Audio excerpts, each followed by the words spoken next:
Dumating na yung bunk bed ko, guys. Lamig.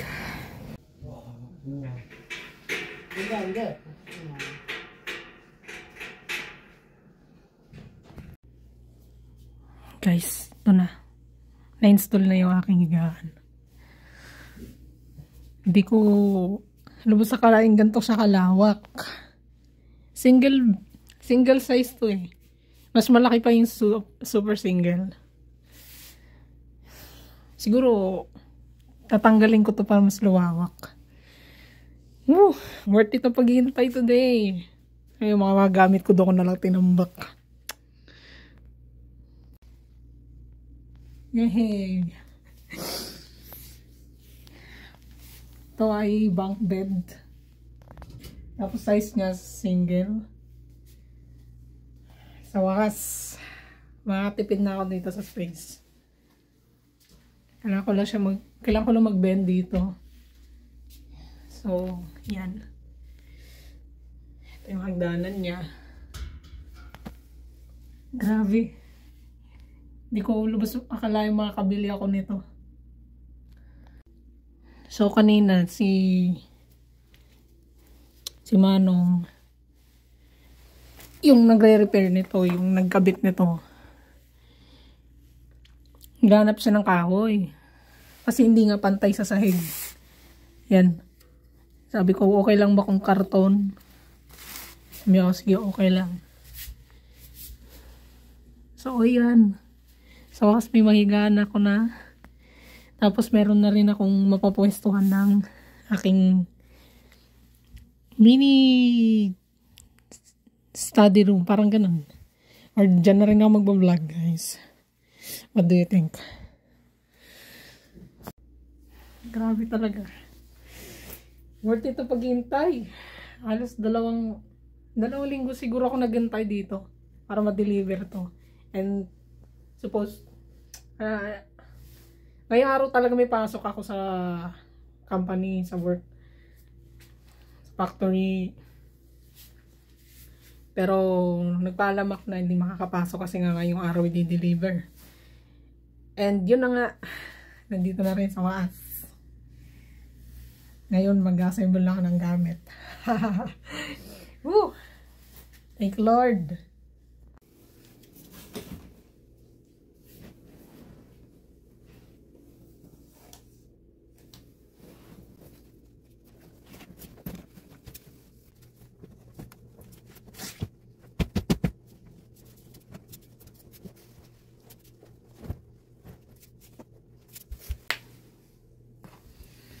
Ay.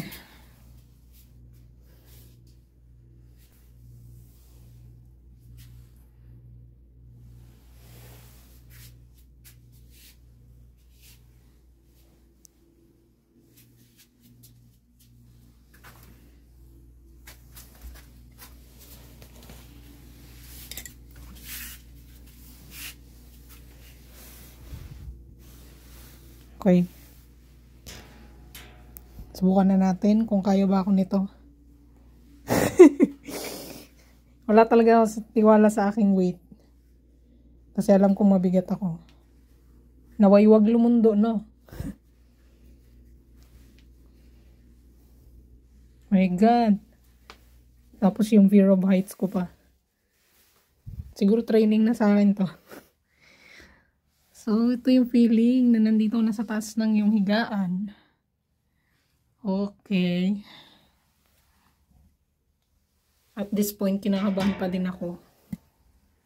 Kung kaya ko bang matulog sa ganito kataas. Although, nakasubok naman ako ng double deck dati. Kaso matagal na yun eh. Yun nga, may fear of heights ako. Pero dahil maliit ang space ko, kailangan ko talaga itong gawin. Kailangan kong bumili nito. Yun na, nakabili na. Dito na. So, let's assemble. Assemble na. I mean, ayusin ko na yung room ko. Yeah.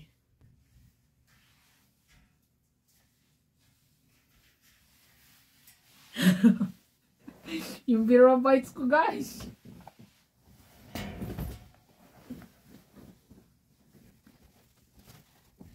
Mhm. Kasi lang talaga yung kutsyon ko dito.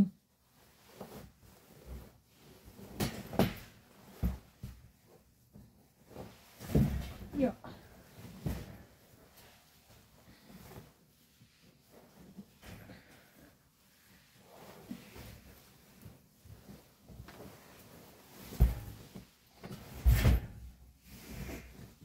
Hindi nyo nakikita yung naayos ko. Ayan na. Wow!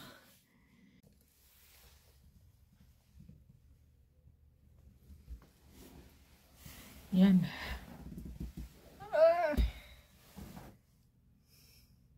Okay naman pala. Lalo ko nakakatakot. Sarap. Saktong-sakto talaga yung binili kong bed.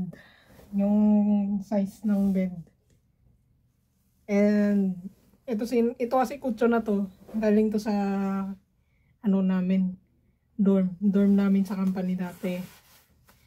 Ito second company ko. Binigay lang to ng kasamaan ko. Ito yung higaan. Kaya yun, wala na akong binili. Wala akong ganong ginastos when it comes to yan, ay matutulugan. Ganun. Itong bed lang talaga.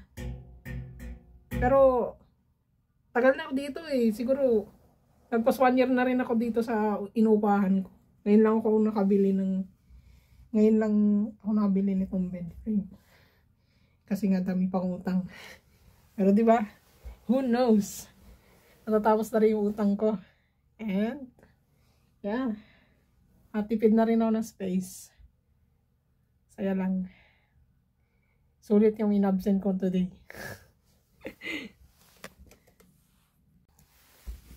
Ito, ayusin ko pa hanggang baba. And such. Siguro yung purple na cortina, i-adjust ko yan. Alisin ko ba to?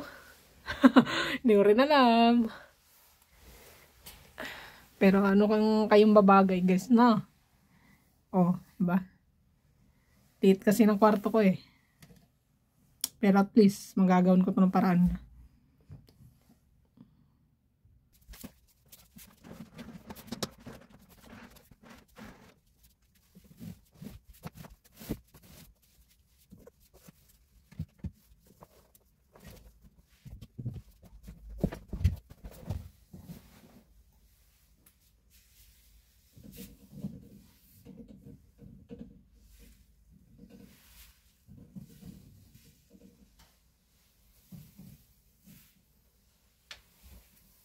Gustuin ko man itong mapanatili dito pero kailangan ko na talaga siyang tanggalin for space.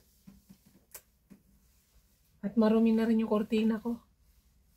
Lagpas ang taon ko na rin ito kinabit. Walang tanggal-tanggal.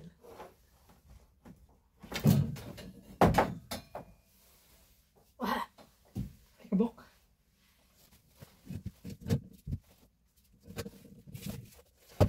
Woo! Para ng tambakan ng basura.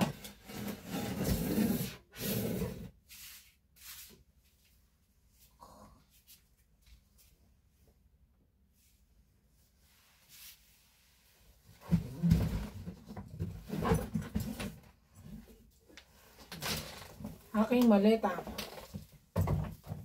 Oh!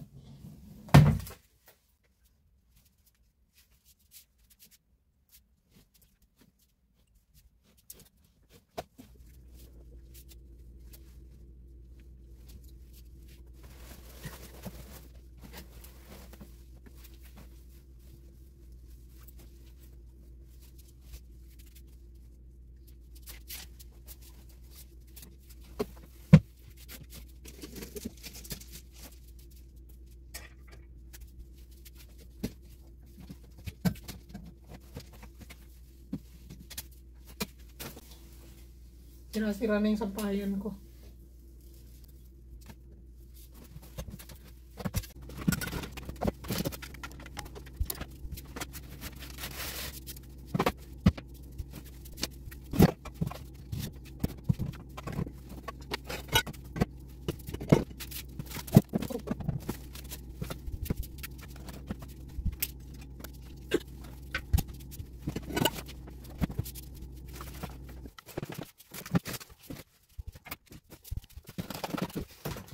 Dami ko kabubot.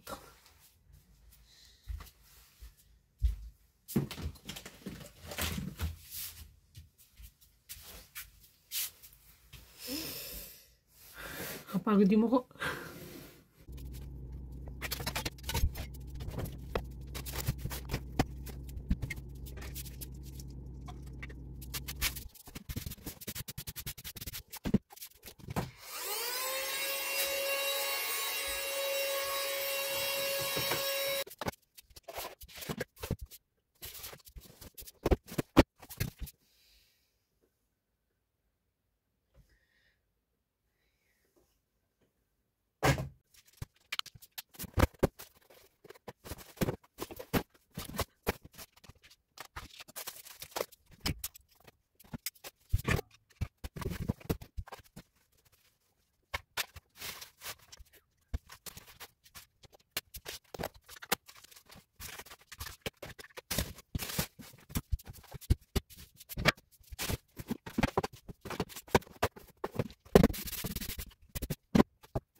Medyo kayo.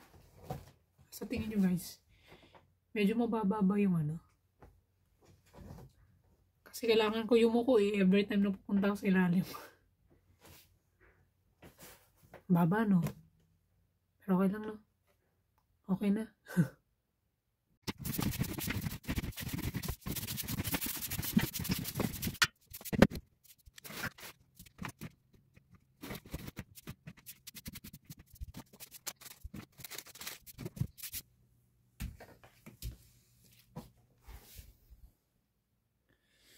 Kaya isi-set up yung aking pang vlog. Hirap pa.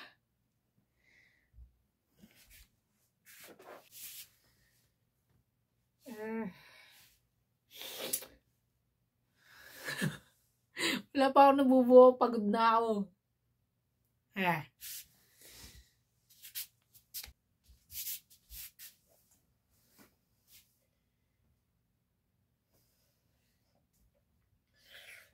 Ano kaya ito?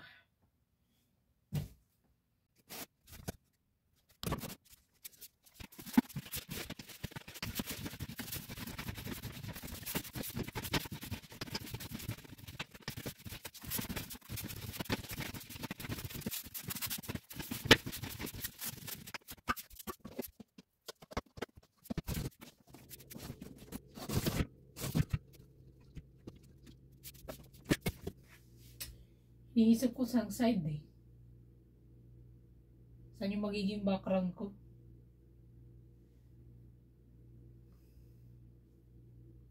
Dito ba? Dito ba ako nakaganto ba ako? O dito ko haharap? Dito sa side na to. Ano kaya to? Hirap mag-isip pag marami ka nang iniisip. Ito ba yun? Siyempre, alam niyo yun.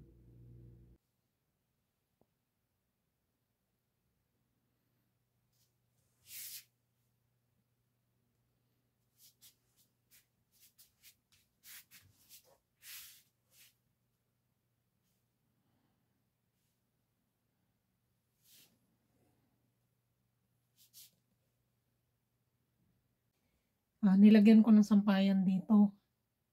As yung dati kong ano kasi, yung dating sampayan ko kasi nakapwesto dito. Sa may pwesto ng bed. So, para masabit ko tong mga winter jacket, ginawan ko na ng kahit maliit na sampayan. Diba mas okay?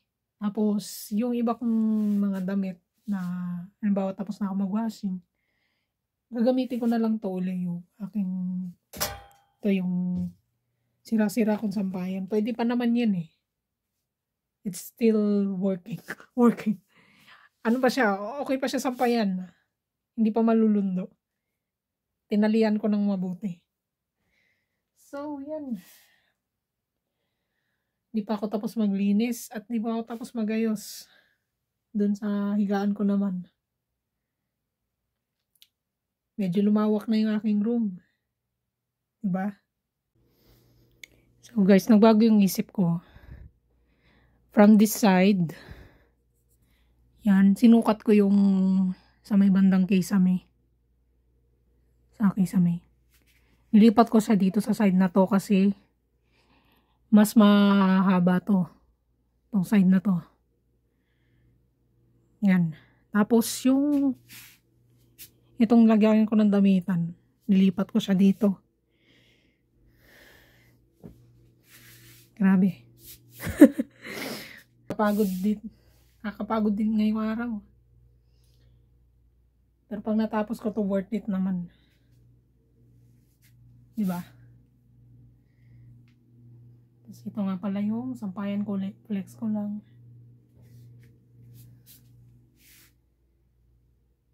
Oh, mas okay na to sa side na yan. Yan guys. Medyo matatapos na din. Yun na. May mga kalat pa din. Di pa ako nakapagwalis. Yan. Papakita ko naman sa inyo yung nabili kong ilaw. Yung natawag nun, yung LED. LED. Hindi siya LED strip eh. Basta para lang siya,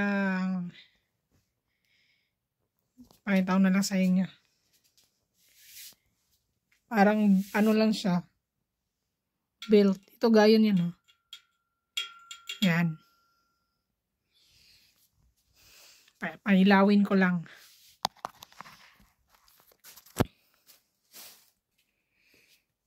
So, bumili ako ng lampshade. Kasi nagsusulat ako. I mean, pumapasok ako sa Korean language class. Tapos, ito guys, sa tingin nyo ay makalat pa siya, magulo. Dahil wala pa ako yung parang pinaka-desk ko, magsusulat ako na, ay ano, yung study table. Kasi masyadong mababa to. So, yeah. Tapos last year, ito yung nabili ko, may nabili ako, ano, parang ano siya, magnifying glass, pero naka, ano yun, para siyang TV style. So, sa likod niyan, ipapatong mo lang yung phone mo. And then, boom. Lalaki na yung image. Or yung video. Kalimutan kong pailawin. Yung lampshade.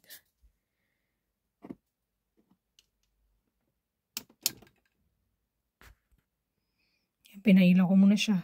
Bago patayin yung pinaka-ilaw dito sa kwarto.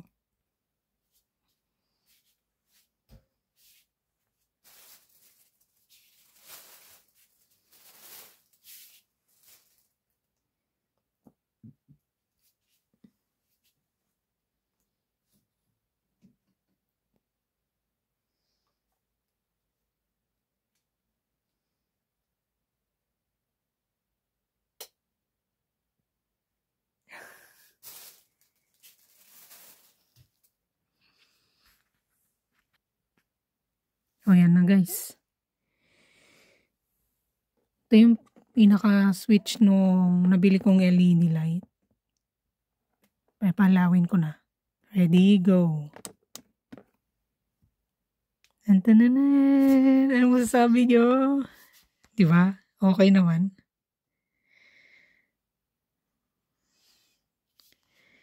Pwede na, diba?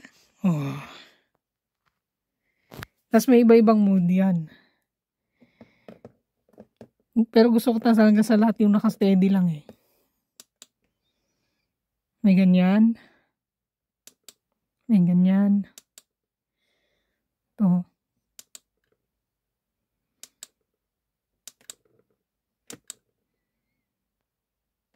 Yan yung naka-steady.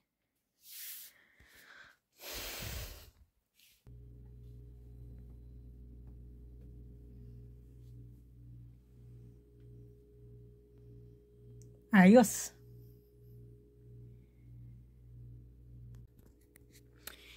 Yun lang guys for today's vlog. Pasensya na hindi ko talaga siya ma-videohan lahat. Kasi kulang ka sa oras. Tapos pati sa storage, phone storage.